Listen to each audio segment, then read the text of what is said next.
بسم اللہ الرحمن الرحیم، اللہ کے نام سے جو رحمان اور رحیم ہے۔ وَلَقَدْ يَسَّرْنَا الْقُرْآنَ لِلذِّكْرِ فَهَلْ مِن مُدَّكِرٍ۔ ہم نے اس قرآن کو نصیحت کے لیے آسان ذریعہ بنا دیا ہے، پھر کیا ہے کوئی نصیحت قبول کرنے والا؟ اس لیے قرآن کی صداقت میں اگرچہ دشمنان اسلام نے بہت مخالفت کی، لیکن وہ ذرا اس اعلان کو غلط ثابت کر دے کہ اللہ نے آپ صلی اللہ علیہ وسلم کو رحمت للعالمین بنا کر بھیجا ہے۔ یہ جو جملہ ہے اس کے دو ترجمے ہیں۔ ایک ترجمہ تو یہ ہے کہ وما ارسلناک، ہم نے آپ کو نہیں بھیجا کسی بھی وجہ اور کسی بھی مقصد کے لیے، مگر ہم نے آپ کو بھیجا ہے رحمتاً، رحمت کی وجہ سے۔ تو یہ جو رحمتاً ہے یہ مفعول لہو ہے، اس کو کہتے ہیں مفعول لہو۔ ہم نے آپ کو نہیں بھیجا مگر عالمین کے لیے رحمت بھیجا ہے، یعنی ہم نے اور کسی علت اور کسی وجہ کے لیے آپ کو نہیں بھیجا، بلکہ ہم نے آپ کو جس وجہ سے بھیجا ہے وہ وجہ ہے رحمت۔ تو روح المعانی میں علامہ آلوسی نے لکھا ہے، یعنی اس کا معنی یہ ہوا کہ وما ارسلناک بما ذکر لعلۃ من العلل الا لتراحم العالمین بارسالک۔ تو ایک ترجمہ تو یہ ہوا ہم نے آپ کو اور کسی وجہ سے نہیں بھیجا بلکہ عالمین پر اپنی رحمت کرنے کی وجہ سے میں نے تجھے بھیجا، اپنی رحمت کرنے کی وجہ سے تجھے بھیجا۔ تو یہ رحمت اللہ تعالیٰ کی رحمت ہے، ہم نے آپ کو بھیجا ہے اپنی رحمت کی وجہ سے کہ میں عالمین پر رحمت کرنا چاہتا ہوں، تو اس وجہ سے ہم نے آپ کو بھیجا ہے۔ اس کا دوسرا معنی یہ ہوگا کہ یہ جو رحمتاً ہے یہ حال بنے گا ترکیب کے اعتبار سے۔ معنی یہ ہوگا کہ ہم نے آپ کو نہیں بھیجا، روح المعانی میں یہ معنی یوں ہے کہ وما ارسلناک فی حال من الاحوال الا حال کونک رحمتاً او ذا رحمت او راحما۔ ہم نے آپ کو نہیں بھیجا کسی بھی حال میں مگر اس حال میں کہ ہم نے آپ کو رحمت بنایا۔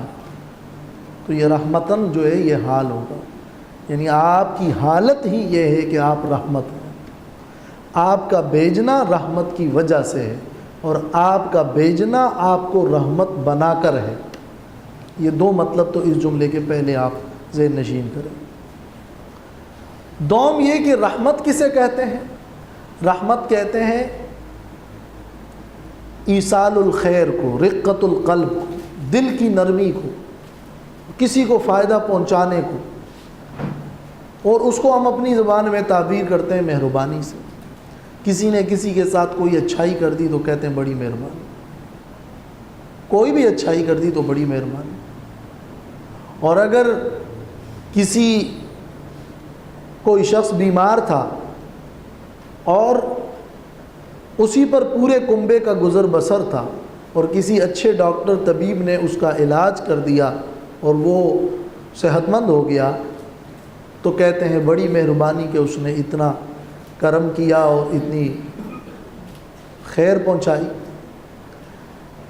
تو رحمت للعالمین کا مطلب یہ ہے کہ اللہ تعالیٰ نے آپ صلی اللہ علیہ وسلم کو بھیجا اور آپ کے بھیجنے کی وجہ سے پوری عالم کے لیے خیر ہو گیا۔ اور اللہ نے فرمایا ہے کہ وَكُنْتُمْ عَلَى شَفَا حُفْرَةٍ مِّنَ النَّارِ فَأَنْقَذَكُم مِّنْهَا۔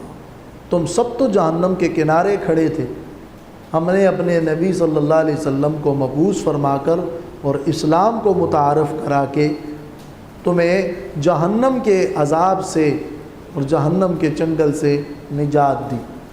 تو رحمت للعالمین کا کیا مطلب ہوا؟ یہ کہ پورے جہان والوں کے لیے آپ کی بعثت باعث رحمت بنی کہ وہ جہنم میں گرنے سے بچ گئے۔ العالمین کا جو لفظ ہے عربی میں عالمین عالم کی جمع ہے، اور عالم کل ما سوی اللہ کو کہتے ہیں، اللہ کے علاوہ جو ہے سب عالم ہے۔ صرف عالم کا لفظ واحد، یہ بھی اللہ کے علاوہ جو کچھ ہے سب کو کہتے ہیں عالم۔ پھر اس کو عالمین جمع لانے میں یہ اشارہ ہے کہ اس عالم کے اندر بھی کئی انواع اور اقسام ہیں، عالم الانس، عالم الجن، عالم الملائکہ، جمادات، نباتات، حیوانات۔ تو اس طرح چونکہ انواع و اقسام بہت ہے تو اس لیے لفظ عالم کو عالمین جمع لاتے ہیں، جیسے رب العالمین میں بھی اسی لیے جمع ہے، ورنہ لفظ عالم جو واحد اور یا نون کے بغیر ہے وہ بھی اللہ کے علاوہ جو ہے سب کو عالم کہتے ہیں۔ لیکن کبھی کبھار عالمین کا لفظ ذکر کر کے مراد اس سے صرف جن و انس ہوتے ہیں، جیسے اللہ تعالیٰ نے قرآن مجید میں فرمایا ہے تبارک الذی نزل الفرقان علی عبدہ لیکون للعالمین نذیرا، برکت والا ہے وہ اللہ جس نے فرقان اور حق و باطل میں فرق کرنے والی کتاب نازل کی اپنے بندے خاص پر، تاکہ یہ قرآن ہو جائے عالمین کے لیے ڈرانے والا۔ تو ظاہر ہے کہ عالمین کے اندر قرآن ڈرانے والا ہے ان مکلفین کے لیے، چونکہ جن و انس ہی اس دنیا میں مکلف اور اصل ہے، اس لیے کبھی عالمین کا لفظ بول کر جن و انس اور مکلفین مراد ہوتے ہیں۔ یہی وجہ ہے کہ للعالمین کا کے مطلب میں ایک قول تو یہ ہے کہ ہم نے نہیں بھیجا آپ کو مگر رحمت للعالمین، تو اس کا کیا معنی ہے؟ تفسیر قرطبی میں ہے کہ سعید ابن جبیر نے عبداللہ ابن عباس رضی اللہ تعالیٰ عنہما سے یہ نقل کیا ہے کہ کان محمد صلی اللہ علیہ وسلم رحمتا لجمیع الناس، یعنی نبی صلی اللہ علیہ وسلم تمام لوگوں کے لیے رحمت ہے۔ جو آپ پر ایمان لائے اور آپ کی تصدیق کی تو وہ تو سعادت مند ہو گیا، اور جو ایمان نہیں لایا اس کے لیے رحمت کیسے ہے؟ اس کے لیے رحمت ایسے ہے کہ وہ خسف اور مسخ اور غرق اور استیصالی عذاب سے بچ گئے۔ نبی کریم صلی اللہ علیہ وسلم کے بارے میں اللہ تعالیٰ نے قرآن مجید میں فرمایا ہے کہ وَمَا كَانَ اللَّهُ لِيُعَذِّبَهُمْ وَأَنْتَ فِيهِمْ، اللہ ان لوگوں کو عذاب نہیں دے گا جب تک کہ آپ ان میں موجود ہیں، تو یہ آپ کی موجودگی باعث رحمت ہوئی۔ دوم آپ کی امت پر آپ ہی کے دعاؤں کا ثمرہ ہے کہ ایسا عذاب نہیں آئے گا کہ یکدم استیصالی عذاب پچھلی امتوں کی طرح آ کر بے کنی ہو جائے اور پوری امت ہی ختم ہو جائے، ایسا عذاب نہیں آئے گا۔ یہ پوری دنیا والوں کے لیے اور کفار کے لیے بھی یہ رحمت ہے۔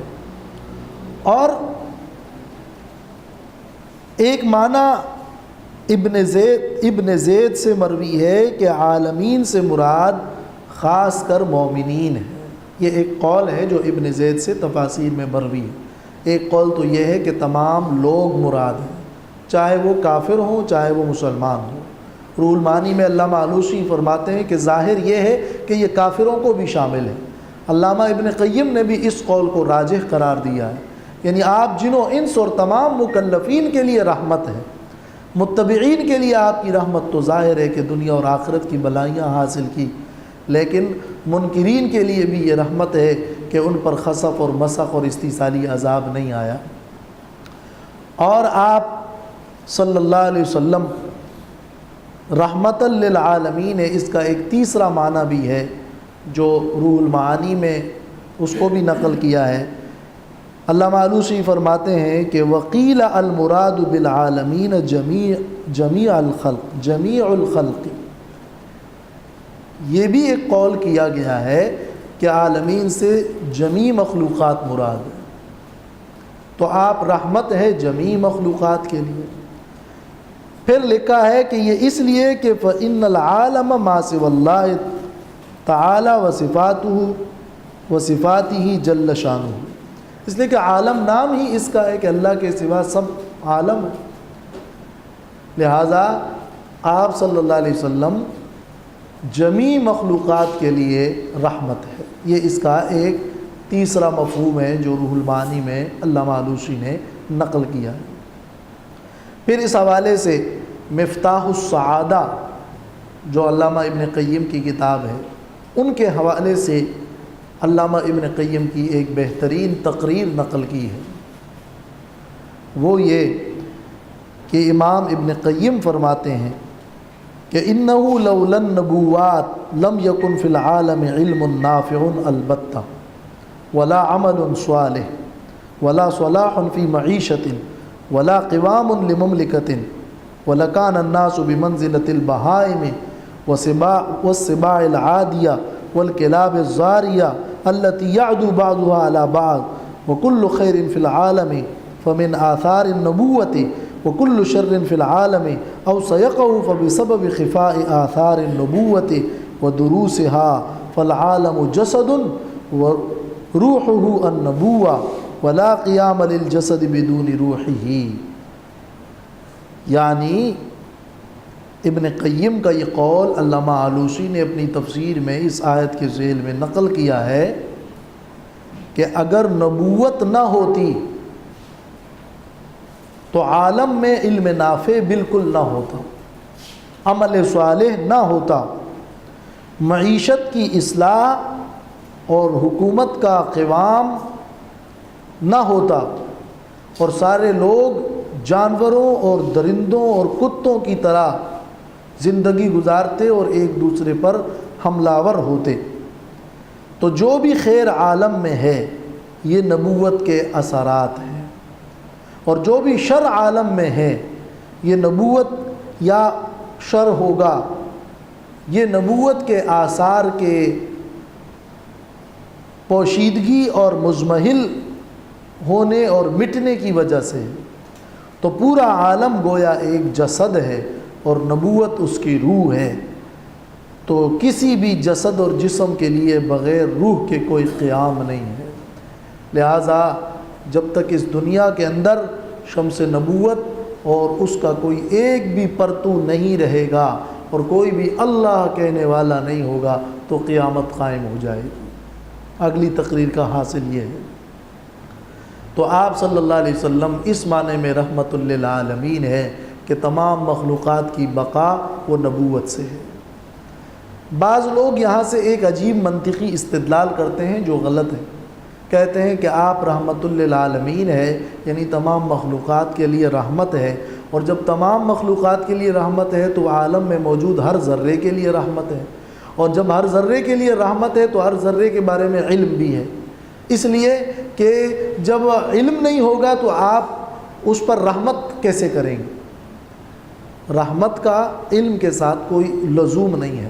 عالمین میں جن و انس اور مکلفین مراد ہے، یہ تو پہلا قول ہم نے ذکر کیا، لیکن اگر جمیع مخلوقات مراد ہے تو بھی معنی یہ کہ نبوت کے علم سے عالم میں بقا ہے، لیکن اس سے علم کا یہ استدلال یہ کجی ہے اور یہ ٹیڑھ ہے۔ اس قسم کے استدلالات یہ دور دراز اور بعید تعویلات عقائد کے باب میں نہیں کرنی چاہیے۔ اب سوال اس پہ ایک یہ ہے کہ جب آپ صلی اللہ علیہ وسلم رحمت للعالمین ہے تو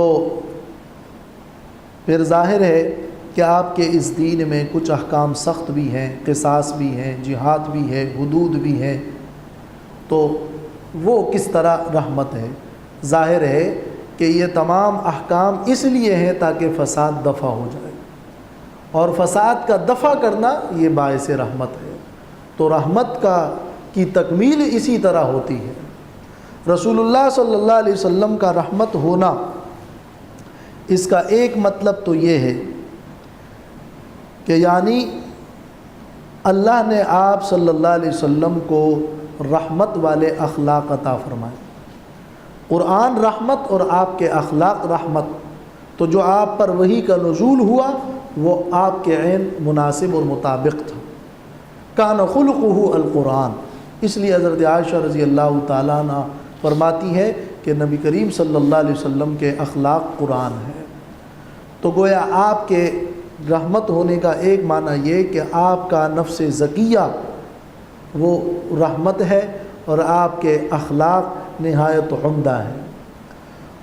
اور اسی لیے اللہ تعالیٰ نے قرآن مجید میں فرمایا ہے کہ لقد جاءکم رسول من انفسکم عزیز علیہ ما عنتم حریص علیکم بالمؤمنین رؤوف الرحیم۔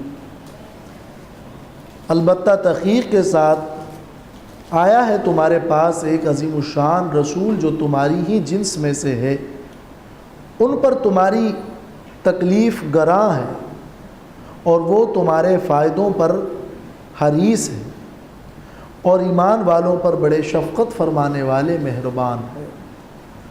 اور مسلم شریف کی حدیث ہے کہ جنگ احد کے موقع پر جب نبی صلی اللہ علیہ وسلم کا چہرہ مبارک زخمی ہوا تو صحابہ پر یہ بات بہت گراں گزری، تو کہنے لگے کہ لو دعوت علیہم، اگر آپ ان لوگوں کے لیے بد دعا کریں تو آپ نے فرمایا انی لم ابعث لعانا وانما بعثت رحمتا، میں لعان اور لعن کرنے والا نہیں بھیجا گیا، بلکہ میں تو بد دعا کرنے والا نہیں بھیجا گیا، میں تو رحمت بنا کر بھیجا گیا۔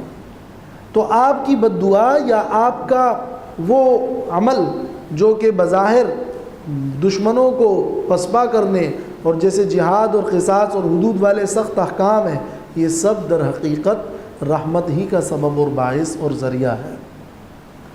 دوسرا مطلب آپ صلی اللہ علیہ وسلم کے رحمت للعالمین ہونے کا یہ ہے کہ بنفس نفیس تو آپ رحمت ہے ہی، لیکن آپ جو احکام لے کر آئے ہیں، جو اصول اور قوانین لے کر آئے ہیں، وہ احکام، وہ اصول اور وہ قوانین اور وہ کلیات ایسی ہیں جو سراسر عدل و انصاف اور ہمدردی اور رحمت پر مبنی ہیں۔ چنانچہ آپ نے تمام لوگوں کے، مسلموں اور غیر مسلموں کے، بیواؤں اور مسکینوں کے، کمزوروں کے اور یتیموں کے، بلکہ حیوانات و نباتات کے حقوق سمجھائیں، اور اس کے بارے میں نبی صلی اللہ علیہ وسلم کے ارشادات تو احادیث میں بھری پڑی ہیں۔ تو آپ کا جو دین ہے، آپ کا جو پیغام ہے، وہ پوری دنیا والوں کے لیے حقوق کی ادائیگی کے حوالے سے نہایت منصفانہ اور ہمدردانہ پیغام ہے۔ اور آپ نے فرمایا کہ لا یرحم اللہ من لا یرحم الناس، جو لوگوں پر رحم نہیں کرے گا اللہ اس پر رحم نہیں کرے گا۔ اور آپ صلی اللہ علیہ وسلم نے فرمایا کہ الراحمون یرحمہم الرحمن ارحموا من فی الارض یرحمکم من فی السماء، رحم کرنے والے وہ ہیں جن پر رحمان رحم کرتا ہے، تم زمین والوں پر رحم کرو، آسمان والا تم پہ رحم کرے گا۔ تو آپ کی پوری تعلیم ہی رحمت کی تعلیم ہے۔ آپ کی رحمت اور آپ کے اخلاق اور آپ کی خوبیاں اور کمالات وہ تو اتنے وسیع اور اتنے مستند اور اتنے عظیم ہے کہ جس پر دشمنوں کی گواہیاں موجود ہیں۔ اور آپ وہ شخصیت ہیں کہ آپ کے اقوال و افعال کو قیامت تک کے لیے انسانوں کی ہدایت کے لیے ایسے ریکارڈ کیا گیا کہ دنیا میں کسی ایک فرد کے اقوال و افعال کو اس اہتمام کے ساتھ ریکارڈ نہیں کیا گیا جس اہتمام کے ساتھ رسول اللہ صلی اللہ علیہ وسلم کے ارشادات، اقوال و افعال کو نقل در نقل مستند طریقے پہ چلایا گیا ہے۔ یہ بھی بجائے خود آپ صلی اللہ علیہ وسلم کی حقانیت کی اور رحمت للعالمین ہونے کی دلیل ہے۔ وَمَا أَرْسَلْنَاكَ إِلَّا رَحْمَةً لِلْعَالَمِينَ، اور نہیں بھیجا ہم نے آپ کو مگر رحمت بنا کر بھیجا ہے تمام جہان والوں کے لیے۔ رحمت ہونا الگ چیز ہے اور رحمت کا قبول کرنا وہ الگ چیز ہے۔ آپ رحمت ہیں، مگر جنہوں نے آپ کو رحمت مان کر قبول کیا اس رحمت میں سے حصہ پایا، جنہوں نے قبول نہیں کیا تو وہ خود بیمار ہیں۔ لہٰذا اس میں یہ رحمت ہونے کے منافی نہیں ہے۔ جلاء الافہام میں علامہ ابن قیم نے اس حوالے سے لکھا ہے کہ نبی کریم صلی اللہ علیہ وسلم ہر ایک کے لیے رحمت ہے، لیکن ایمان والوں نے اس رحمت کو قبول کیا ہے تو دنیا اور آخرت میں اس سے مستفید ہوئے، اور کفار نے اس کو رد کیا ہے تو یہ خود منتفع اور مستفید نہ ہو سکے، مگر یہ اس بات کے لیے دلیل نہیں بن سکتی کہ آپ رحمت نہیں ہیں۔ اور پھر مثال لکھی ہے کہ ھذا دواء لہذا المرض وإن لم يستعمله لم يخرج عن أن يكون دواء لهذا المرض۔ اگر کوئی بیماری کے لیے دوا استعمال نہیں کرتا تو اس کا مطلب یہ نہیں ہے کہ یہ دوا اس بیماری کے لیے نہیں ہے۔ آپ رحمت ہے، آپ دوا ہے، اور اب جو اس دوا کو استعمال کرے گا صحت مند ہوگا، جو نہیں کرے گا تو اس کا یہ معنی نہیں ہے کہ یہ دوا نہیں ہے، دوا تو ہے لیکن استعمال نہیں کیا اس کو۔